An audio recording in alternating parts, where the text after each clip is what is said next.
The Donkey Who Carried a King by R.C. Sproul, illustrated by Chuck Gronick.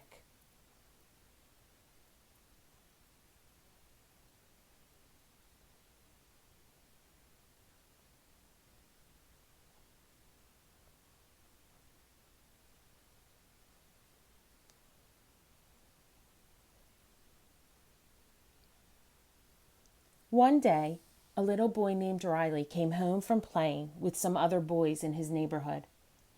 He was crying as he came into the kitchen to find his mother. She saw him and asked, "Riley, what's wrong?" Riley's lip trembled, and he tried to wipe away his tears.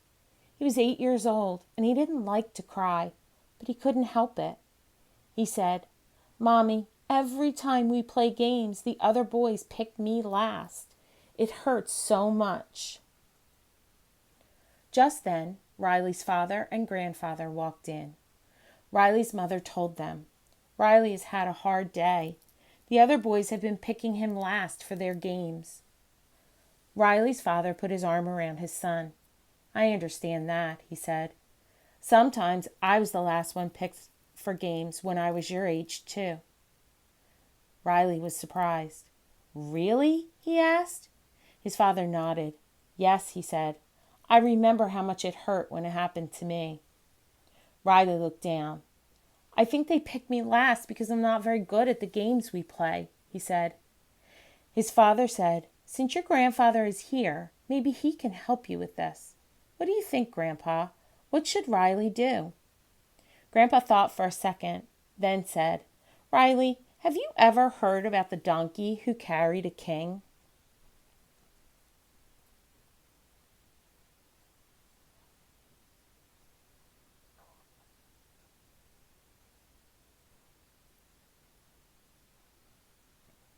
The corners of Riley's mouth tipped up in a smile because he knew he was about to hear another of Grandpa's wonderful stories. "No, Grandpa," he said, "I've never heard that story, but I'd love to hear it now." So Grandpa sat down and Riley sat on his knee. Riley didn't feel too old for that. "You know, Riley," Grandpa started, "several years ago I went to Jerusalem and I saw a funny sight. Lots of people rode on little donkeys. The donkeys in Jerusalem are small compared to the ones here in America. They only grow to be about 3 or 3.5 feet high. The sight of a grown man riding on one of these donkeys made me giggle. The man had to keep his knees bent way up to keep his feet from dragging on the ground. And the little donkey the man was riding just kept going right down the street, bearing the man on his back. I want to tell you about a donkey just like that little donkey I saw in Jerusalem. The donkey in my story had never been picked for anything. He wondered whether he would be chosen to do a job. But one day, he was picked for a very special task. Many years ago, there was a little donkey named Davy. He lived in a village close to the holy city of Jerusalem. He was too young to work, so he was kept in his pen. He had brothers and sisters, but none of them could play with him because they had jobs to do. Sometimes they carried sacks of olives for their master. Sometimes they worked for people in the community, and some of them even carried grown adults on their backs. Davy didn't have to carry anyone or anything. All he did every day was stand and wait, eat and sleep.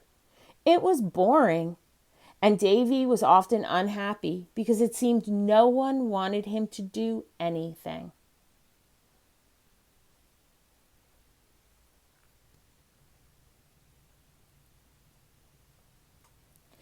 The other donkeys who were kept in Davy's pen told stories about the famous donkeys of history. One had belonged to a man named Balaam. A wicked king asked Balaam to give a prophecy against God's people. As Balaam was riding the donkey to the place where the people of God were camped, an angel blocked the path. The donkey stopped, But Balaam couldn't see the angel, so he got very angry and hit the donkey. Then the Lord God gave the donkey the power to speak. The donkey asked, "What have I done to you that you have hit me?" Balaam said, "You are not treating me right." Then God let Balaam see the angel. The angel said, "What you are planning to do is wrong." When Balaam heard that, he decided not to prophesy against the people of God. The donkeys also told a story about old Barnabas, one of the older donkeys who lived with them. Years before, Barnabas had lived in the town of Nazareth. His owner was Joseph, a carpenter. Joseph and his wife Mary, who was about to have a baby, had to go to his hometown of Bethlehem. Mary rode on Barnabas's back. When they arrived in Bethlehem, it was time for Mary's baby to be born. All the inns were full, so they spent the night in a stable where the animals were kept. There, Mary had her baby. His name was Jesus. Shepherds came to the stable and worshiped the baby Jesus. They knew he was the Messiah who had come to save his people. Afterward, Barnabas carried Mary and the baby Jesus back to Nazareth. Davy liked to hear about the famous donkeys and the important things that they had done. He wanted to do a big job too, but his master never picked him to do anything.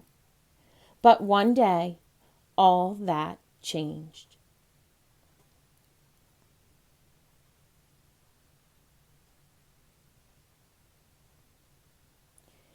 It happened one morning when Davy was feeling especially down because he had nothing to do and could only eat and sleep.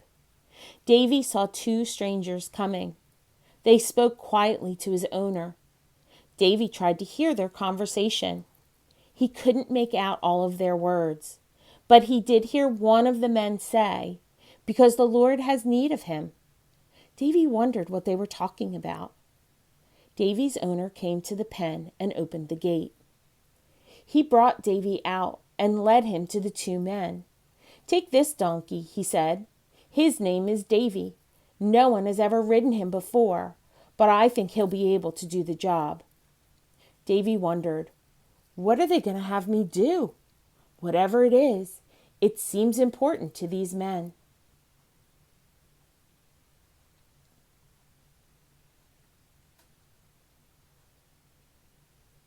They led Davy down the road. Soon he saw a crowd. The two men spoke to the person who seemed to be in charge and called him by his name, Jesus. Some of the people in the group put their coats on Davy's back. Then, to Davy's astonishment, Jesus got on his back. It felt strange to have someone sitting on his back, but Davy was excited too. He started to walk towards Jerusalem, carrying Jesus. As they went down the road, a multitude of people came around and put their coats and palm branches on the ground in front of Davy and Jesus. They began to sing, shout, and wave palms in the air, saying, "Hosanna! Blessed is he who comes in the name of the Lord, even the King of Israel." Davy was amazed by what he was hearing. He thought, "A king is riding on my back. I can't believe that I've been chosen to carry a king."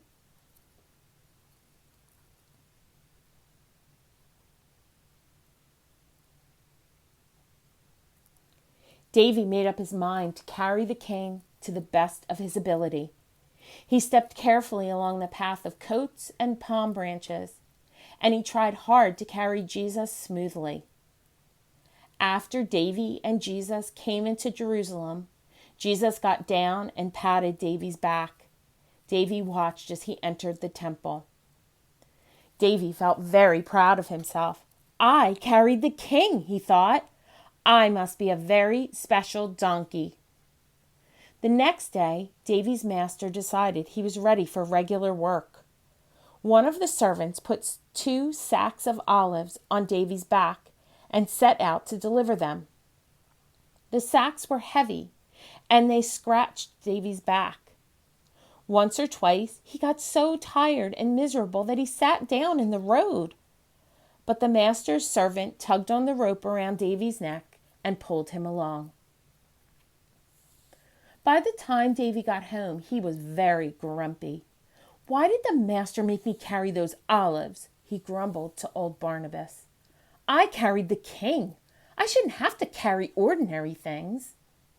Barnabas frowned. "We are donkeys," he said. "It is our job to carry things.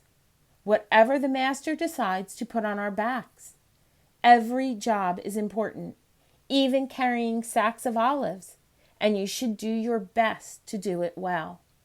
"Humph," Davy said. "I don't think I'll ever enjoy this kind of work. I think I'm better at special jobs, like carrying important people." But Davy had to carry things every day. Sometimes he carried sacks of olives. Sometimes one of the servants rode him on an errand for the master. Davy didn't enjoy any of it. He couldn't understand why his master was giving him such ordinary tasks. One morning, one of his master's servants led Davy to a village on the other side of Jerusalem. As they were returning through the city, Davy saw a crowd coming down the street toward him. The people seemed to be shouting angrily at someone as they moved along. The servant led Davy to the side of the road so the crowd could pass. Davy saw the person the people were shouting at. It was Jesus, the king Davy had carried into Jerusalem amid such joy only a few days before. But now the people seemed furious at Jesus. Davy wondered about that. Then Davy noticed that Jesus was carrying something, a rough, heavy beam of wood. Jesus seemed to be struggling to carry the beam. With a gasp, Davy saw that Jesus was hurt. His back was covered with cuts and bruises, and his head was bleeding where it was being scratched by a circle of sharp thorns. Suddenly, Jesus fell down. He couldn't carry the beam any farther. Davy wished with all his heart that he could carry the beam for Jesus. He tugged at his rope, but the servant held him back. The soldiers who were with Jesus grabbed a man from the crowd and made him carry the beam.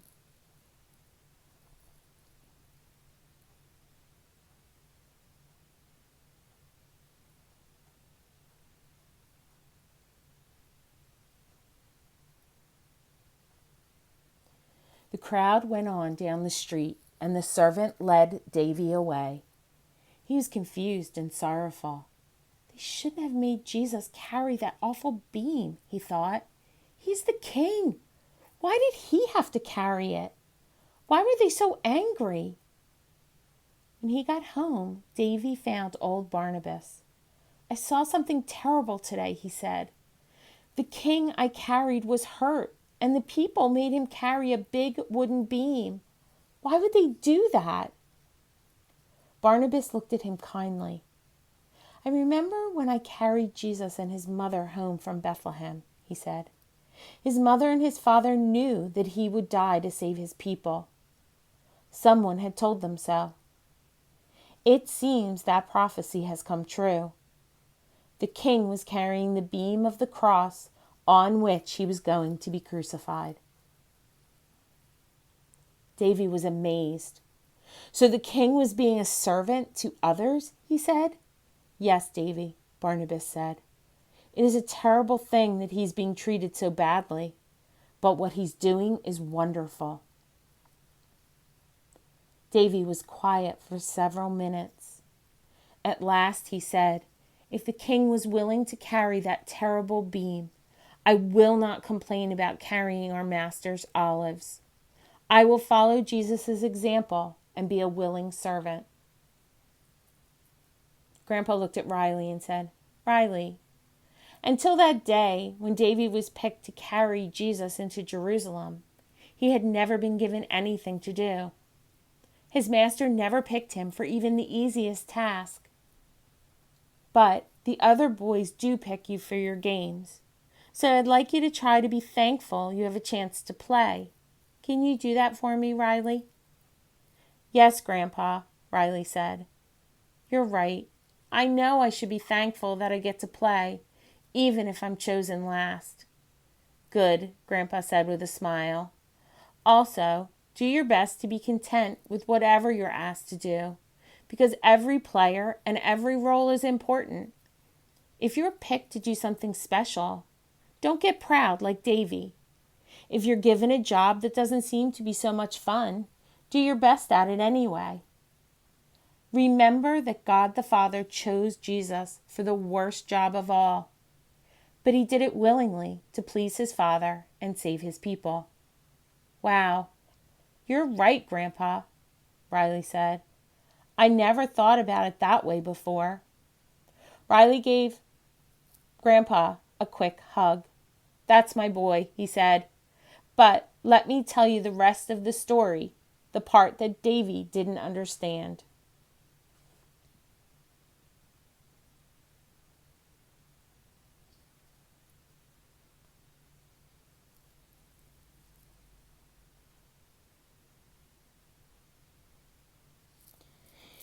Jesus died on a cross that day. When he died, he gave his life to save his people from their sins. In a way, he carried their sin and their guilt. By dying for them, he took the punishment that they deserved for sinning against a holy God, the punishment you and I deserve. He was a king, but he was a servant to his people. And do you know what, Riley? Jesus didn't stay dead. He rose again from the grave 3 days later, and he reigns forever with his Father in heaven. That's the best news of all. Riley grinned. "It sure is, Grandpa," he said. "He's the greatest king of all, and I want to serve him and do whatever he asks me to do, whether it's a little job or something very important."